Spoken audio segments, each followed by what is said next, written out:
Everybody, welcome back to Mac and Mike. I am Mike, and the good-looking guy to my other side there is Mac. We talk about a lot of stuff before we get together in front of the camera, and today I thought it would be a good idea to talk about how do we deal with other people, whether they're loved ones, friends, relatives, people in our lives who disappoint us because they don't seem to be capable of doing things that we expect at our level uh, for them to do. You know, not everybody's as capable. And we oftentimes make judgments about it, but as we sit back, we get older, we think about these things, we know that, God's made us all different ways. That's true.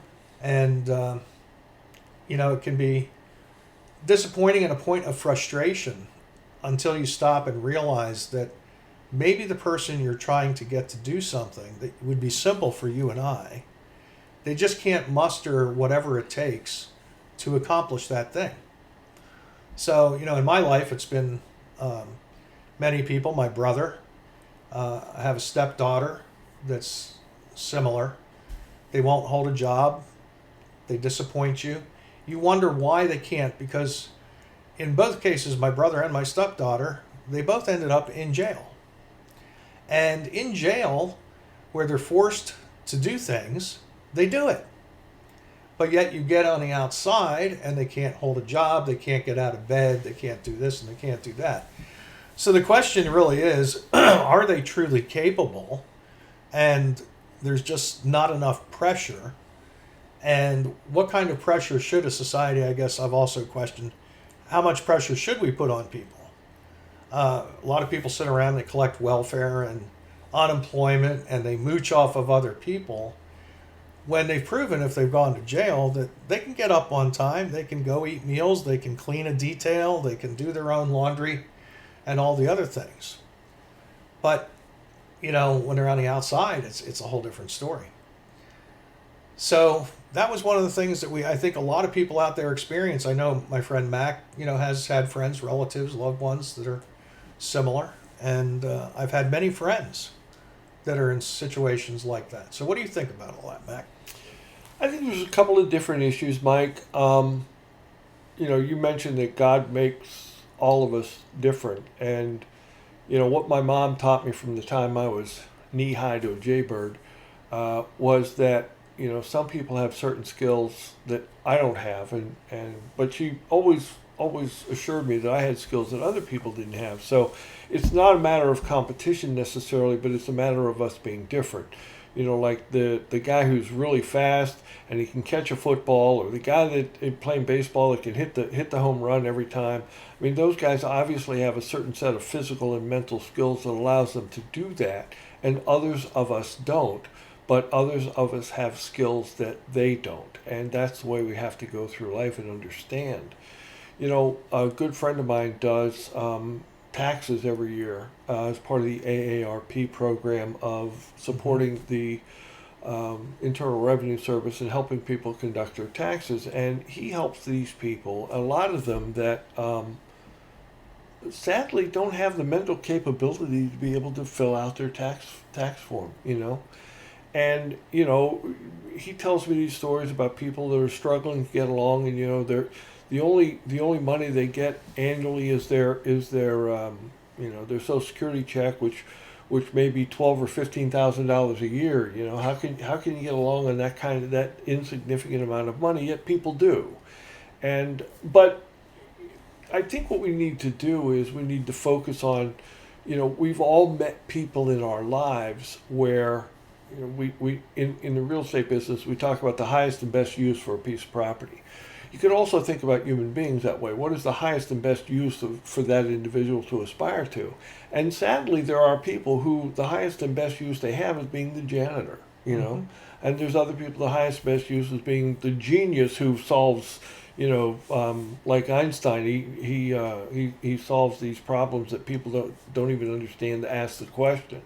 So that's part of it, but there's another part of it too, Mike, and I think that's what you were getting to when you talked about some of your relationships with family.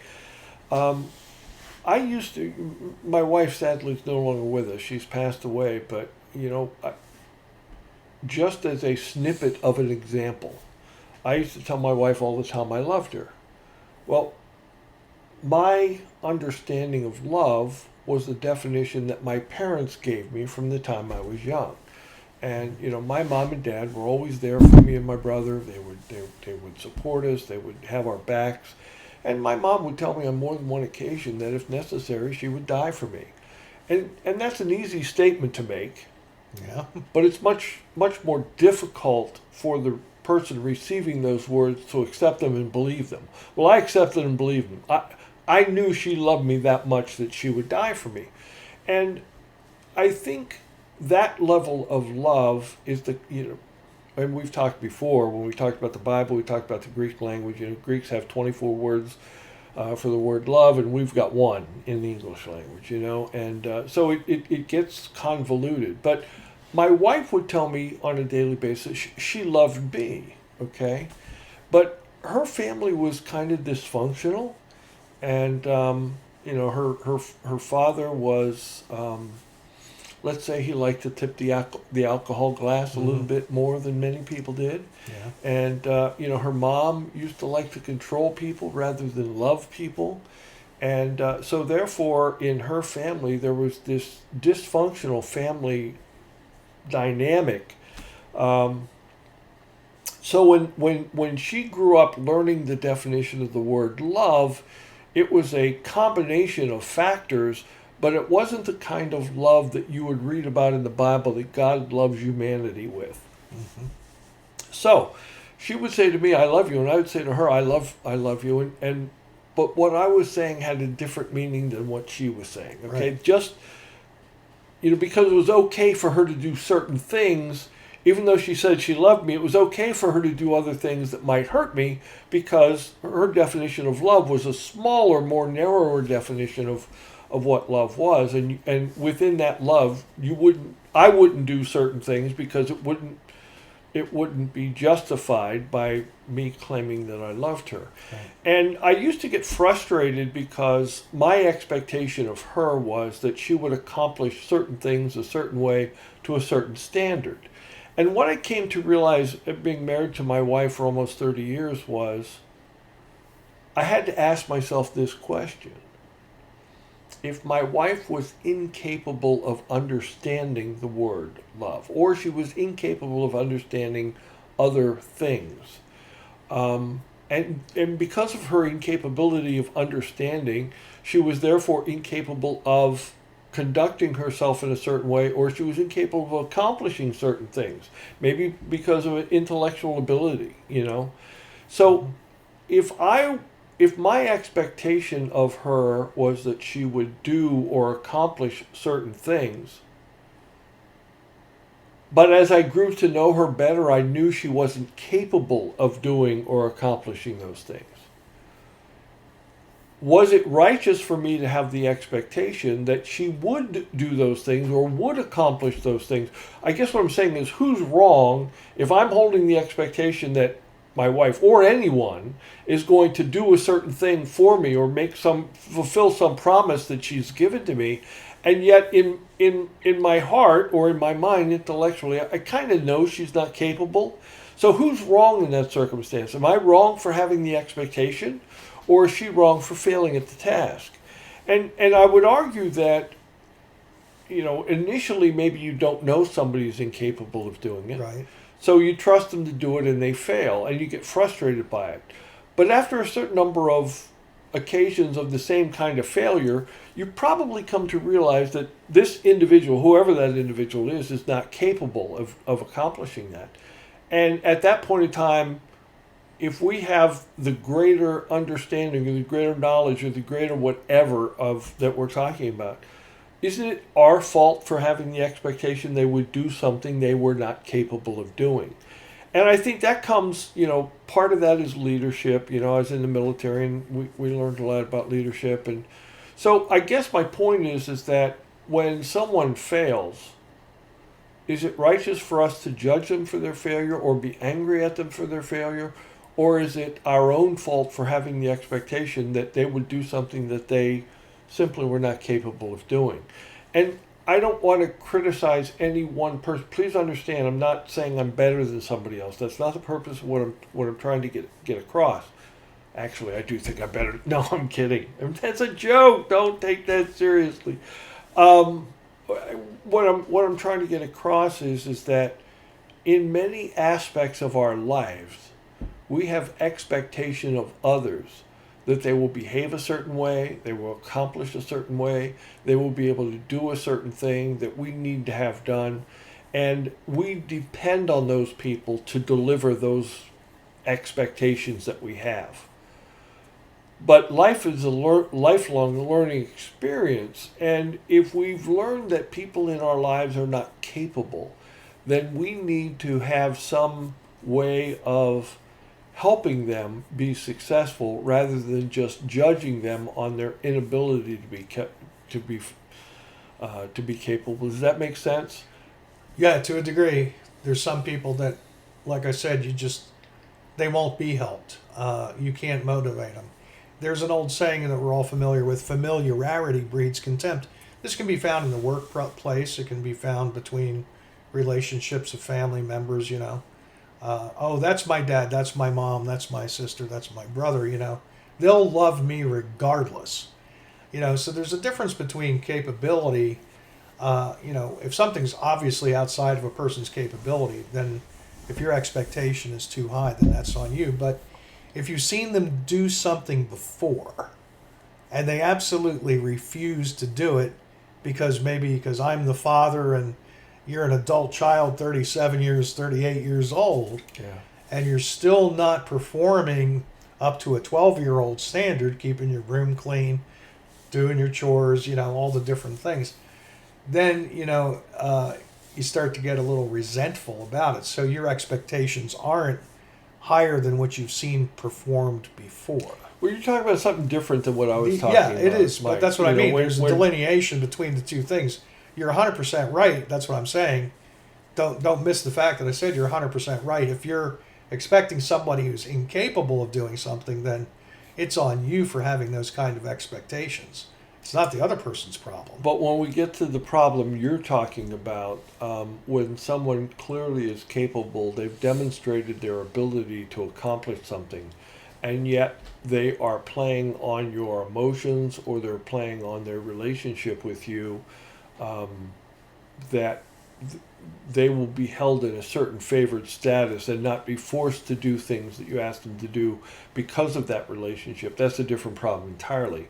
And that can be enforced with discipline. If you know somebody is capable of doing it and they simply refuse to do it because they don't think that there will be ramifications of their actions, you need to make certain that those ramifications are, in fact, accrue to them so that they can't be under the misguided or misunderstanding that they will be able to get away with it.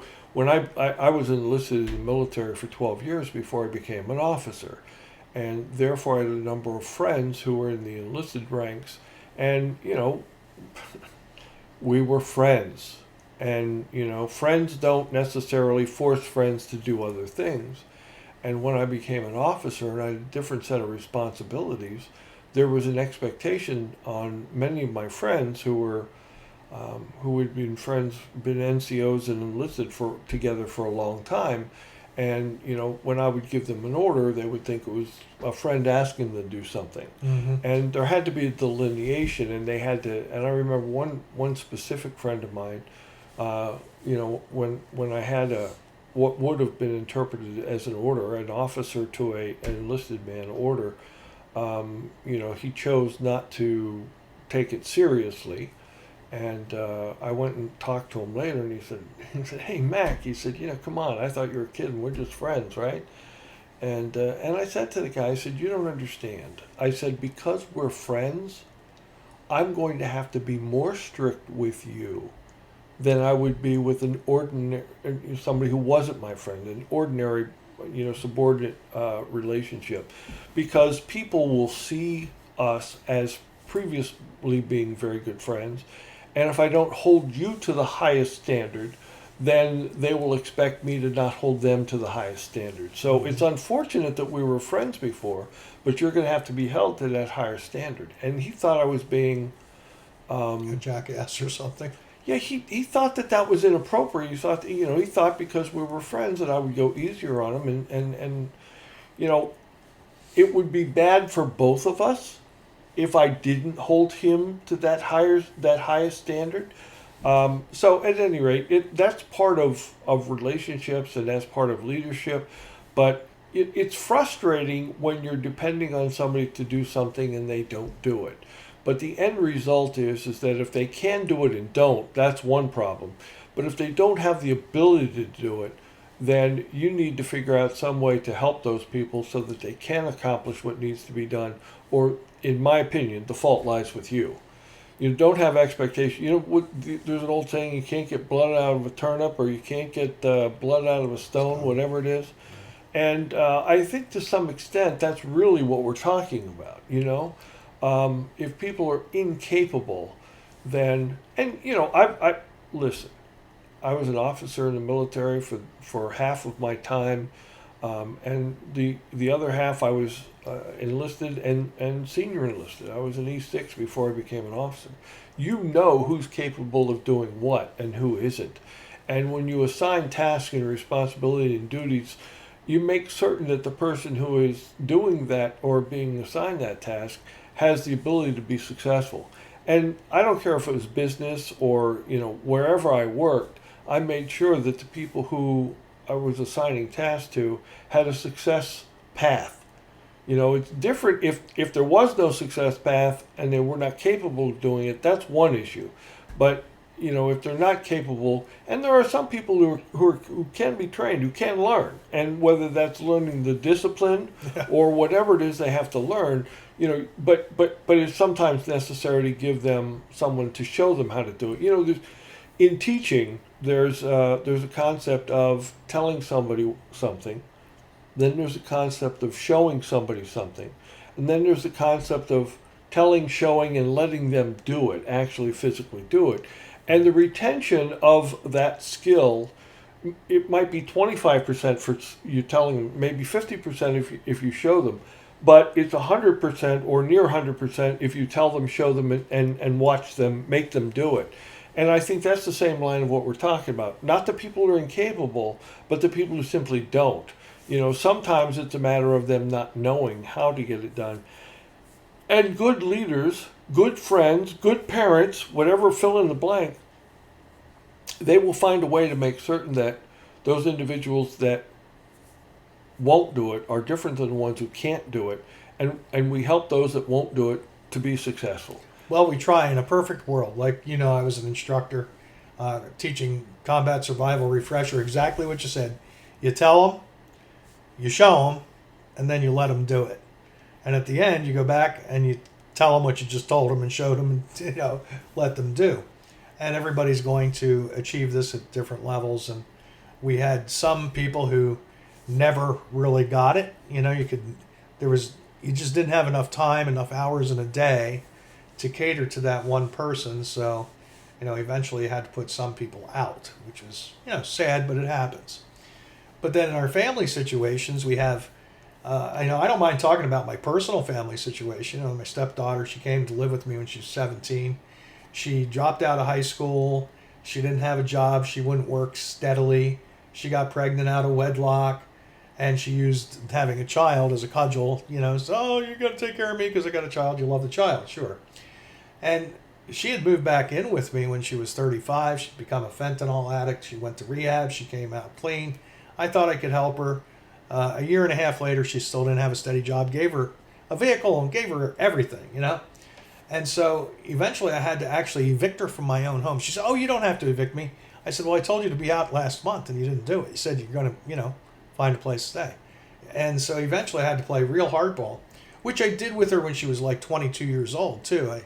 I actually had to take her to a homeless shelter. And I said, I figured, like I said, she'd been in jail before that, so we knew she could get up at a certain time if the proper motivation was there. Well, in a similar situation in my military career, I had a young guy came in, and his I mean, he was a little bit challenged, maybe not mentally. He was smart, you know. I mean, he passed the ASVAB test, you know, with an 85 or something. He wasn't stupid, but the motivation was low. And you know, we finally got to the point where we had to put him out. I had to put him out, which was, you know, again, you don't want to have to do it, but you got to do it. He was still going to be in for, I forget if it was 3 or 6 months.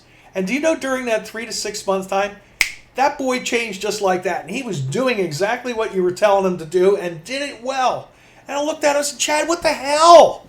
You know, you've been here for 2 years and you're showing me in the last several months, now that you know you're being given the boot and you could actually do it. He said, yeah, because I didn't really want to be here. So you never really know what the person's motivation is on the other end. Yeah. That's the problem too. The Bible says no man knows the mind of another. Yeah. And that's for sure. I mean, that's not just man. I mean, you don't know the mind of your daughter, your stepdaughter, your wife. So sometimes we're just not 100% able to make the type of evaluation on how to best deal with that person. As you said, you want to help them along the way, but some people like that, he didn't want help. See, I didn't know that. So there's an example that. Well, you know, the other part of that story, Mike, is that some people don't do it, whatever they're being asked to do, because they know there is a deadline and someone else will do it.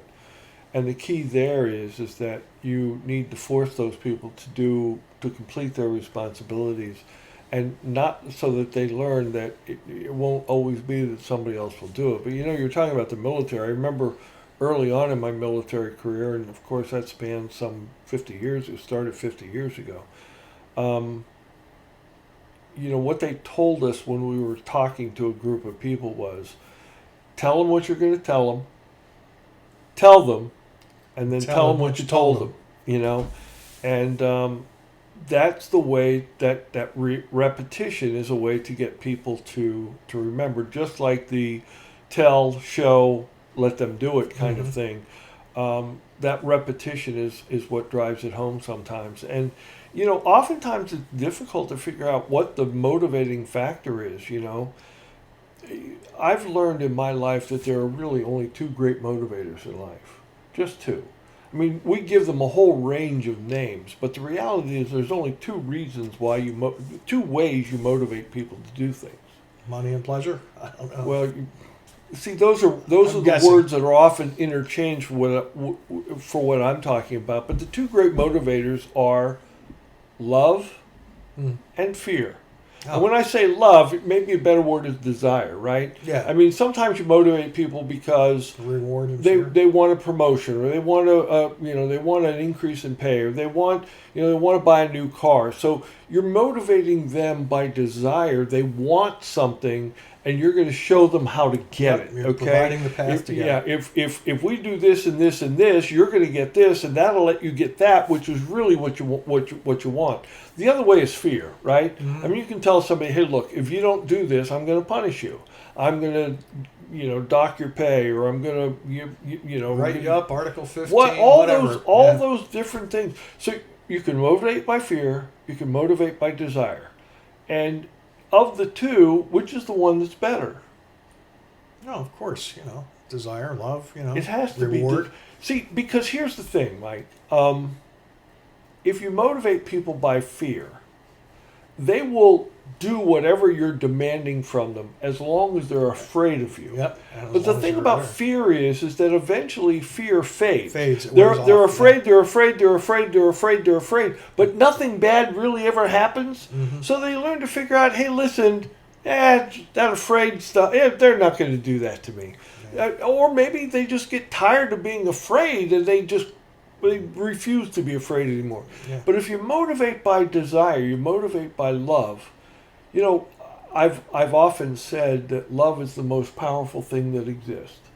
And people think this is sexist when I say it this way. I don't mean it that way. But love makes men heroes and makes women angels. Mm-hmm. And what I mean by that, in the traditional kind of male-female relationship, the man is the protector, the defender, the earner, and the woman is the supporter and the nurturer and all those kinds of things. So those two definitions, that love factor makes a man a hero, makes a woman an angel. That works in the traditional sense of the word. I'm not demanding everybody live in the traditional sense. You want to live however you want to live, that's fine. You want to build your relationship with your significant others however you want to do it, that's fine. I'm just saying in the traditional sense, the outcome of love. The point I'm trying to make is that when we find those people, again, two different kinds, those that won't do it and those that are incapable of doing it. Those that won't do it, you have to find the right motivation for them, And, I remember when I first started working for a very large technology company, this guy that I met, who was at a slightly different job than mine and also at a higher level than mine, he was working really, really hard on a particular project, and his name was Wolf, but it was spelled Wolfe. So everybody called him Wolfie, And so I said to him one day, I said, Wolfie, why the heck is this so important to you? Why are you working so hard? Why are you trying to get this big deal? Why are you working? He said, I have a bet with, it's our second level boss above us, not our boss, but his boss. Yeah. He said, I have a bet with, and he named this guy's name. He said, I have a bet with this guy that if I get this accomplished, he's going to buy me a helicopter. Now that was a hell of a reward, wasn't it? Sure.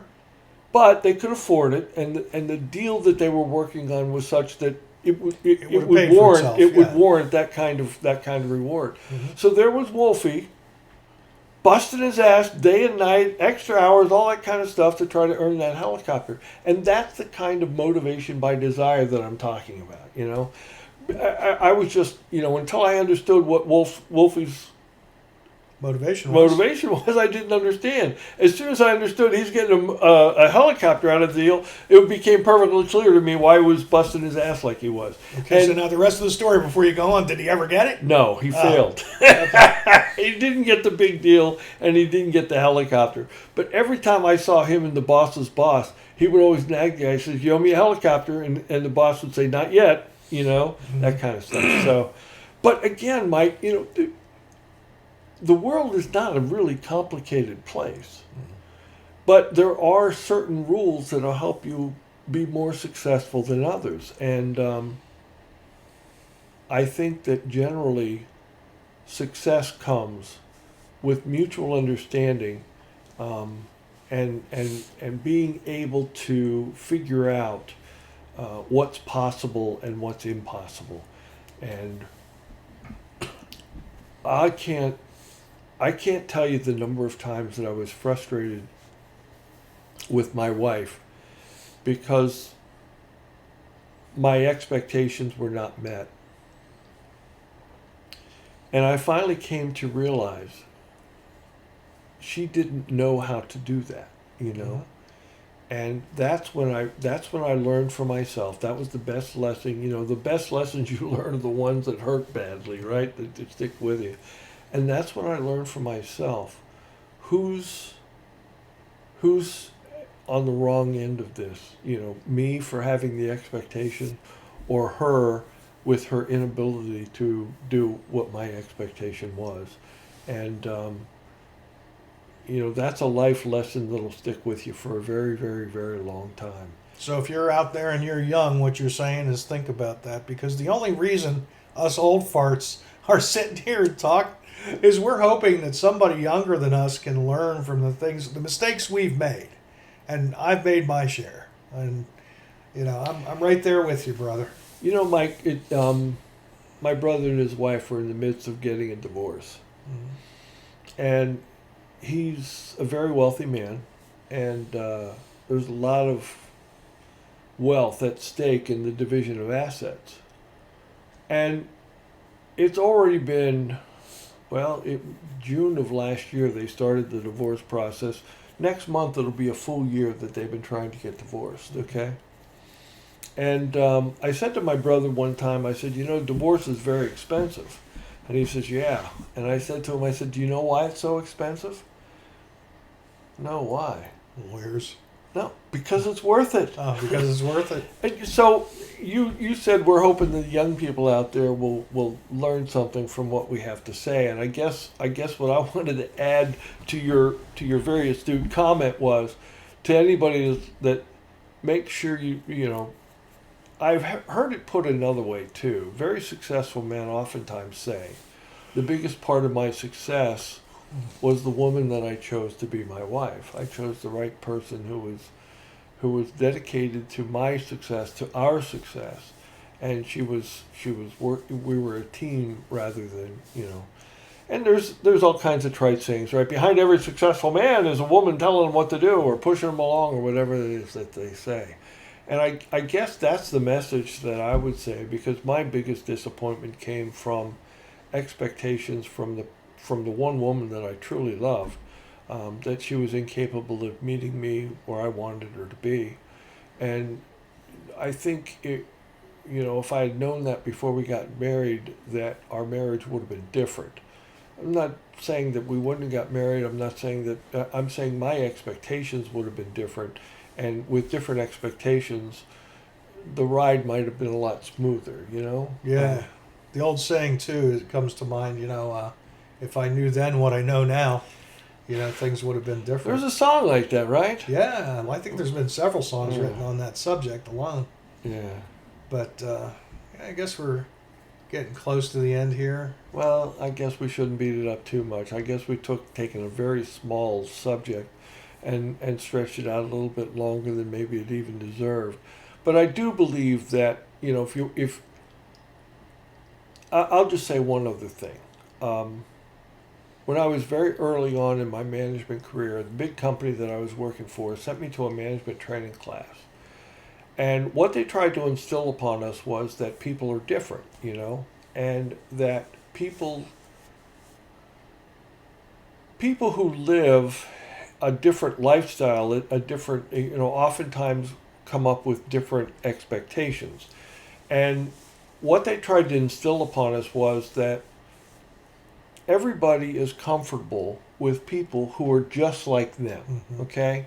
So you and I are friends, probably because we had that middle class white suburbia. Your orphanage story and kids home was different than mine with a nuclear family with two Our loving values parents. are similar. But the values were similar. That came from your grandfather, and I mean we've shared a lot of that. I don't want to And our common faith. I don't want to get diverted by that. But my Yeah. point is that what they told us was people are comfortable with people that are very much like them.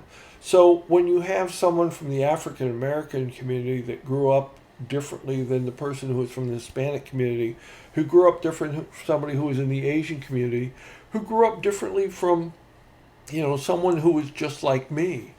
And, you know, there was even a difference between men and women. You know, women back in the day, the way they played and the way they interacted with other women were different than the way men grew up and interacted with other boys, you know, as they're growing up. And so what they tried to instill upon us was not whether or not you were comfortable with someone that you thought that they would, but whether or not they had the skills and the ability, because you know what they say today, right? They say diversity is our strength. And I'm not trying to say that. What I am trying to say is that sometimes when you grow up in a different world, it's difficult to see the success skills in another person because they don't act just like you. And that's kind of related to what we said earlier. The people who won't do things are different than the people who can't do things. But the real key to success in life is finding out which people can do those things and making certain that the synergy that they can bring to help you be successful is something you take advantage of. Yeah. So I guess I'll shut up. Right? Sounds Are okay we to done? me. I guess so. Ah. We could probably go on a while, You, but you probably want me to shut up most of the time whenever I'm talking. not at all. I guess we should say this. Mac and Mac Mike. and Mike. Out.